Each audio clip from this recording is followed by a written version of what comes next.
ጥጋብ እጅግ በጣም ክፉ ነው። የሰዶም ሰዎች እንዳልኳቸው የተቀጡት በምንድን ነው? በጥጋብ ነው። ዝሙት የሚወለድ ከምንድን ነው? ከጥጋብ ነው። የእንጨት ብዛት እሳቱን በደንብ ያነደዋል። የመብል ብዛት ዝሙትን በደንብ በሰውነት ውስጥ ያቀጣጥለዋል ይላል። እንጨት ወወልድ ወመንፈስ ቅዱስ አሃዱ አምላክ በባህሪው ሞት በመንግስቱ ሽረት የሌለበት ቅድመ ዓለም የነበረ ዓለምን የፈጠረ ዓለምን አሳልፎ የሚኖር የአባቶቻችን አምላክ ቅዱስ እግዚአብሔር በልባችን አስበን በአንደበታችን ተናግረን ስለማንፈጽመው ስለ ቸርነቱ ስሙ ለዘላለም የተመሰገነ ይሁን። ጥጋብ ምንድን ነው የሚለውን ነው የምንማማር ማለት ነው። ዛሬ በመጀመሪያው ጉባኤያችን ጥጋብ ምንድን ነው በሚል ርዕስ እንማር። እስኪ ሁላችሁ ጥጋብ ምንድን ነው በሉ በሉ ደግማችሁ።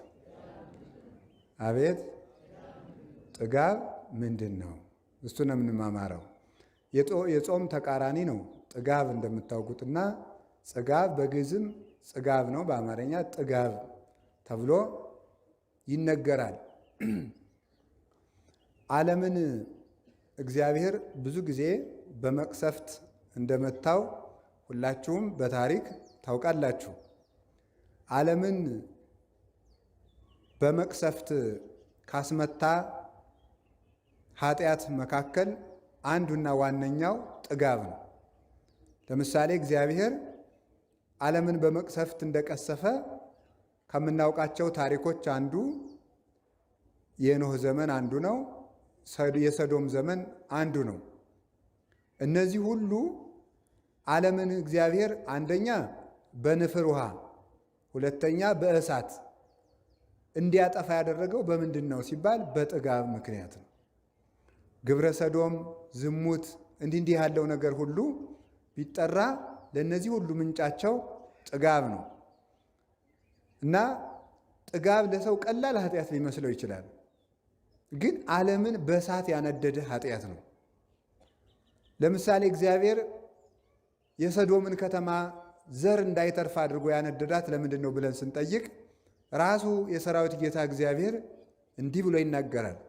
ትንቢተ ሕዝቅኤል ምዕራፍ 16 ቁጥር 49 ላይ እንዲህ ሲል ይናገራል። ዝንቱ ውእቱ ኃጢአታ ለሰዶም እህትኪ፣ ኢየሩሳሌም ሆይ የእህትሽ የሰዶም ኃጢአት ይህ ነው ይላል። የእህትሽ የሰዶም ኃጢአት ይህ ነው። ምንድን ስንለው ትዝርት፣ የመጀመሪያው ትዕቢት ነው። ከዛ ወጸጊበ ህብስት፣ እንጀራን መጥገብ። ይውላችሁ ሰዶምን በእሳት አንድዷታል እግዚአብሔር። በምን ኃጢአቷ ነው ስንለው አንደኛ በትዕቢት አለ።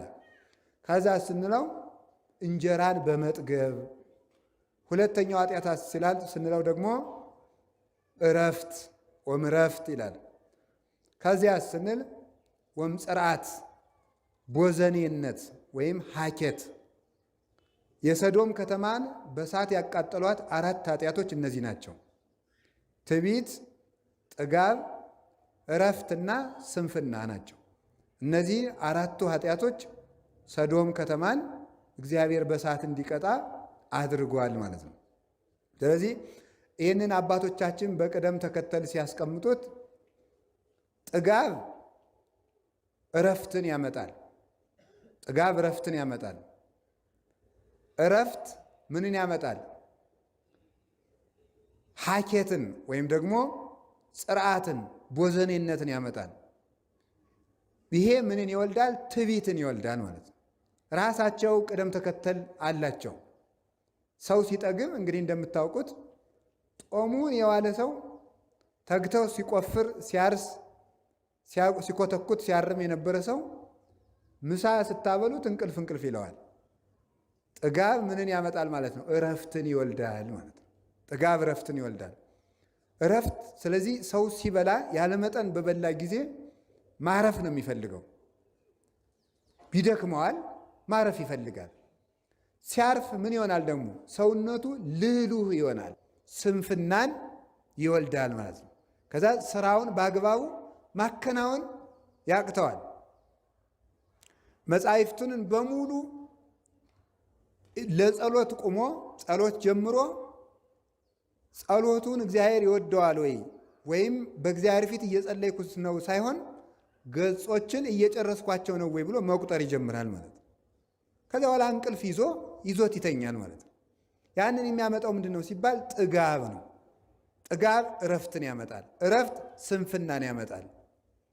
ስንፍና ደግሞ ሰውነት ሲታጀር ደግሞ ምን ያመጣል? ትዕቢት ይመጣል ማለት ነው። ትዕቢት ይመጣል። ቦዘኔ የሆነ ከሆነ የተነሳ ትዕቢት ያድርበታል። ዘላ ሲታበይ ራሱን የሚያስተዳድር ያህል ይሰማዋል። ረድኤተ እግዚአብሔርን ተግቶ መፈለግን ያቆማል። እግዚአብሔር የማይቸግረው ስለሚመስለው የጠገበ ሰው እንኳንስ የሚታመም የሚሞት እንኳን አይመስለውም። ሰው በጠገበ ሰዓት እንኳን ሕመም፣ ሞት፣ እንኳን ድህነት፣ ሞት ትዝ አይለውም። ስለዚህ ሰው ደግሞ ተዘክሮተ ሞት ከሌለበት ሞትን ከረሳ ደግሞ የሰው ልጅ ምን ይሆናል? በፍጹም ትዕቢተኛ ነው የሚሆነው። ትሕትና አይኖረውም። ለተራበ አያዝንም፣ ለተቸገረ አያዝንም፣ ለታመም አያዝንም። ሰዎች ተሰደዱ ሲባል እንደ ቀላል ተረትና ታሪክ ያዳምጠዋል እንጂ ከልቡ ውጋት ሆኖ አይሰማውም። ሰው ለሰው የማያዝንበት ምክንያት ከዚህ የተነሳ ነው። ሕማም ከሰው ቁስል እንጨት ቢሰዱበት አያመም ይባል አይደለ? የሰው ችግር ሰው የማይረዳው ስለሚጠግብ ነው። የረሃበው ሰው የማንንም ችግር ያዳምጣል። ረሃብ በሌለበት መደማመጥ የለም። ጥጋብ በሌለበት ሰው አያደምጥም፣ አይሰማም። ታውቃላችሁ አይደል? አሁን ዝም ብሎ እድሜ ልኩን በሙሉ እየበላ ያደገ ሰው ምንድን ነው የሚሆነው? ለሰው አያዝንም። ብታውሉት እንዲህ ያለ ሀገር እኮ ድርቅ መታው ሲባል ተው እኔ ይቅርታ አድርጉልኝ ጭንቅ አልሰማም፣ እኔ እንደዚህ ያለ ነገር ከፊቴ አታውሩብኝ ነው የሚለው ማለት ነው። መስማት ራሱ አይፈልግም። አንዳንድ ሰዎች አሉ አሁን በከተማ ትልልቅ ባለጸጋ የሚባሉት ይሄ የስደተኞች ታሪክን የሚዘግብ ፊልም እንኳን ሲመጣ ዝጉ ልጆች መጨናነቅ የለባቸውም የሚሉ ማለት ነው። እነዚህ ልጆች ምንድን ነው የሚሆኑት? ከዛ ያለ ጊዜው እንደበቀለና ፀሐይ ሲወጣ ወሶበ ሰረቀ ፀሐይ መጽለወ እስመ አልቦ እመቅ ለመሬቱ ጥልቅ ስለሌለው አፈሩ ጥልቅ ስላልሆነ በሾህ ላይ በጭንጫ ላይ የበቀለ ስለሆነ አለ ፀሐይ በወጣ ጊዜ ደረቀ አለ። እንደዚህ ነው ተመልከቱ። እየጠገበ የኖረ ሰው ችግር በመጣ ጊዜ ወዲያው የሚደርቅ ተክል ነው። ጌታ ይህን ነው የተናገረው። ማቴዎስ 13 ላይ በጭንጫ ላይ የወደቀ ዘር ነበረ፣ ፀሐይም በወጣ ጊዜ ደረቀ፣ ለመሬቱ ጥልቀት የለውምና። ሐዘንን የማይወዱ ሰዎች በትንሽ መከራ ሃይማኖታቸውን ይክዳሉ። በትንሽ መከራ ጠባያቸው ይለካል። ከሰው ጋር መኖር አይቻላቸውም። አትንኩኝ ባዮች ናቸው። ሁልጊዜ ማለት ነው ደካሞች ናቸው። እንዲህ ያለ ድኩም የሚያደርገው ምንድን ነው? ሁልጊዜ መጥገብ ነው። ለሰው ማዘን፣ ርኅራኄ፣ ምሕረት የሚጠፋው እግዚአብሔር ሰውን የሚምረው ሰው ለሰው ሲያዝን እግዚአብሔር ደግሞ ለእሱ ይራራል። ተመልከቱ። እናንተ ለባልንጀሮቻችሁ መሐርያን ሩሩሆች ሁኑ ከመ ትኩኑ ውሉዶ ለአቡክሙ ዘበሰማያት፣ ለሰማይ አባታችሁ ልጆች ተሆኑት ዘንድ እናንተም ለባልንጀሮቻችሁ ሩሩሆች ሁኑ። የሰማይ አባታችሁ ለፍጥረት ሁሉ እንደሚራራ እናንተም ለፍጥረት ሁሉ ስትራሩ የሰማይ አባታችሁን የእግዚአብሔርን መልክ እንደያዛችሁ በዚህ ይታወቃል አለ። ያንን መልክ እንዳንይዝ የማያደርገን መተዛዘንን የሚያጠፋው ምንድን ነው ስትሉ ጥጋብ ሰው ለሰው እንዳያዝን ያደርገዋል። ሰው ለሰው ካላዘነ ደግሞ እግዚአብሔር ለሀገር ምሕረት አይልክም ማለት ነው። ስለዚህ የቸርነት ማጥፊያው ምንድን ነው? ጥጋብ ነው። ሰሎሞንን ያህል ንጉሥ የዳዊትን ልጅ ምንድን ነው ያደረገው? እንዲህ ያደረገውን ይመስላችኋል? ጥጋብ። የአንድ ቀን ሰው ርቦት በዚያ በቤተ መንግሥት ሲለምን አይደለም ስለ እግዚአብሔር እህል ሲል አይ ምንድን ነው ያለው? አይ ምን ሆኖ ነው አለ። ጥጋብ እርቦት። ለመሆኑ ረሃብ ምንድን ነው አለ። ረሃብ ምንድን ነው ብሎ መለሰ። ነው ተቀምሳታለህ ብሎ እግዚአብሔር የገዛ ቀለበቱን አጠፋት። ከዛ በኋላ ሰሎሞን 2 እየለመነ በላ ብቻ አይደለም የሚበላው ማጣ። ማዘን እንዲለምድ እግዚአብሔር ጥጋቡን አራቀለት። ከዛ በኋላ ተምልኩ እየለመነ ሲበላ እንኳን ተጸይፈውት ከዕለታት አንድ ቀን ሊበሏት የተጸየፏትን የሞተች ዓሣ ነው ወርውረው የጣሉለት። የተጸየፏትን ያችን ደስ ብሎት ሰሎሞንን ያህል ባለጸጋ ጠብሶ ሊበላ ክፍት ሲያደርግ ቁልፉን አገኘና ቀለበቱን እጣቱ ላይ ሲያደርግ የእግዚአብሔር ክብር በላዩ ላይ ሰፈነበትና ንጉሡ እነዚህ ማን አመጣቸው? ክብብ ብለው ወደ ቤተ መንግሥት መለሱት። ምን ብሎ ጸለየ? መጨረሻ ላይ እንዳልጠግብ ባለጸጋ አታድርገኝ፣ እንዳላማርርህ ድሃ አታድርገኝ፣ እነዚህን ሳልሞት አትከልክለኝ ብሎ ጸለየ ሰሎሞን።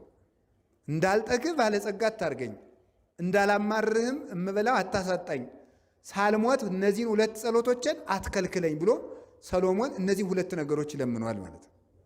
ስለዚህ ድህነትም ክፉ ነው፣ ባለጸግነትም ክፉ ነው። ረሃብም ክፉ ነው፣ ጥጋብም ክፉ ነው። ሰው ረሃብን አትንሳይ ብሎ መጸለይ፣ ረሃብ አትስጠኝ ብሎ መጸለይ፣ የዕለት እንጀራዬን አትንሳይ ብሎ እንደሚጸልይ ከጥጋብ ጠብቀኝ ተብሎ ተጸልየዋል። ሰሎሞን ጸልየዋል። ከጥጋብ ጠብቀኝ። ሰው ሲጠግብ ማዘን ያጣል። ሲያዝን ማዘን ሲተው ይጨክናል። ሲጨክን ደግሞ እግዚአብሔርም በሱ ይጨክንበታል ማለት ነው። ስለዚህ ተመልከቱ፣ እግዚአብሔር እንኳንስ ለሚጠግቡ ሰዎች እንኳንስ እኛ በስጋ ያለነው ስጋውያን ደማውያን ኤልያስን ያህል ነቢይ በሀገር ሰው ሙቶ እያደረ ከብቱ ውሃ ሰው ውሃ እያለ የሰው አጥንት እንደ ቅጠል እየረገፈ ኤልያስን ያህል ደግ ሰው የሰዎችን ችግር መረዳት ያቃተው ምን ሲሆንበት ነው? የእሱ ምሳ ስላለችለት ነው። እግዚአብሔር ከአንድ ቦታ አስቀመጠና ለነቢዩ ለኤልያስ ስጋውን ያመጣለታል። አንዳንድ ጭን ስጋ ይመጣለታል። አንዳንድ ጭን ስጋ እየመጣለት ያችን ይበላል። ውሃይቱ ከማር ከውሃ የምትጣፍጥ ንጹሕ ምንጭ ትፈልቅለታለች። ነቢዩ ኤልያስ ያችን እየተመገበ ተመስገን፣ በአገሩ የረገፈውን አያስብ። ልክ እንደናንተ ማለት ነው። ቁርሳችሁ እራታችሁ ስለማይጎላችሁ የማይጎልባችሁ በየበረሃው የወደቀውን ሰው ትዝ የሚለው ሰው የለም በፍጹም ማለት ነው። ዳቦ እየበላ እግዚአብሔር ለምን እንጀራ አይሰጠኝም ብሎ እግዚአብሔር ጋር ትግል የሚገጥም ነው ያለ። ለምን የማይሰጠኝ የቤት ኪራይ የሚከፍለው ሳያሳጣው እግዚአብሔር ለምን ቤት አይሰጠኝም ብሎ ነው ሰው የሚበሳጨው ማለት ነው። ራሱ ስለበላ በየበረሃው ቀባሪ አጥተው የሚቸገሩትን የሚያስባቸው የለም። ጠያቂ አጥተው የታሰሩትን የሚያስባቸው የለም። ለዚህ ነው እግዚአብሔር ጥጋብን አጥብቆ የሚጠላ። እግዚአብሔር ከጥጋብ ያድነን። ጥጋብ እጅግ በጣም ክፉ ነው። የሰዶም ሰዎች እንዳልኳቸው የተቀጡት በምንድን ነው? በጥጋብ ነው። ዝሙት የሚወለድ ከምንድን ነው? ከጥጋብ ነው። ብዝሃ ዕፀው ያስተናድዶ ለእሳት ወብዝሃ መብል ያስተናድዶ ለፍቶት። የእንጨት ብዛት እሳቱን በደንብ ያነደዋል። የመብል ብዛት ዝሙትን በደንብ በሰውነት ውስጥ ያቀጣጥለዋል ይላል። እንጨት በጨመርን ቁጥር እሳቱ እንደሚጨምረው መብል ስንጨምር ዝሙት ይጨምራል ማለት ነው። ይሄ ነው። ከተራበ ሰው ሰውነት ዝሙት አይገኝም። ዝሙት የሚገኘው አርፎ ከሚበላ ከሚጠጣ ሰውነት ነው። እየበላ ከማይሰድ ከማይጾም ያለመጠን ከሚበላ ከእንዲህ ያለ ሰው ዝሙት ይሰለጥንበታል። ስለዚህ የኖህ ዘመን ሰዎች የክፋታቸው መነሻ ጥጋብ ነው። አብዝተው በሉ። ሲበሉ አንድ ሴት አልበቃቸው አለ። ለሴቶቹ አንድ ወንድ አልበቃቸው አለ። ሴቶቹ 7 ወንድ፣ አንዲት ሴት በቅዱስ መጽሐፍ እንደተጻፈ መሬት አፍ አውጥታ እስከምትከስ ድረስ ከወንድና ከሴት ጋር ብቻ ሳይሆን ከመሬት ጋር ዝሙት እስከሚፈጽሙ ድረስ እንደ ባዝራ እንደ ፈረስ ልጅ እናቱን እናት ልጇን ዝምድና እስኪፈርስ ድረስ ያደረሳቸው ምንድነው ስትሉ ጥጋብ። ንፍር ውሃ አምጥቶ በሰማይ 7 መስኮት በምድር 7 ከፍቶ መሬትን እግዚአብሔር በፈላ ውሃ ቅቅል አድርጎ የጨረሰ በምንድነው ነው? በጥጋብ ነው። በሰዶም ሰዎች ቅድም እንደነገርኳችሁ የሰዶም ኃጢአቷ ይሄ ነው፣ ጥጋብ። እንጀራን መብላቷ፣ መዝለሏ፣ ማረፏ፣ እረፍት ማብዛቷ ዝሙትን ወለደ። ዝሙት ከምን ይወለዳል ካላችሁኝ፣ ከጥጋብ ይወለዳል። ሶበ ይጠፍ እሳት ይከውን ሐመደ። እንጨቱን ስንቀንሰው እሳቱ ይጠፋል፣ ነበልባሉ ይበርዳል። ነበልባሉ ሲበርድ አመድ ይሆናል። መብል ሲቀነስ የዝሙት እሳት ይጠፋል። ከማዊ ይላል ተመልከቱ። ዘየሐጽጻ ለመብል ያስየስላ ለፍቶቱ። መብልን የሚቀንስ ሰው እሳቱን ማጥፋት የፈለገ ሰው እንጨት መቀነስ እንዳለበት የዝሙት ኃጢአት የተቆጣጠረው ሰው መብል ካልቀነሰ ዝሙቱ አይጠፋለትም ማለት ነው። ዝሙት የሚጠፋው በምንድን ነው? መብልን በመቀነስ ነው። ይህንን የሚናገረው። ስለዚህ የዝሙት መነሻው ጥጋብ ነው። ጥጋበኛ ሰው ከዝሙት መዳን አይችልም። ዓለምም የሚጠፋው በዝሙት ነው።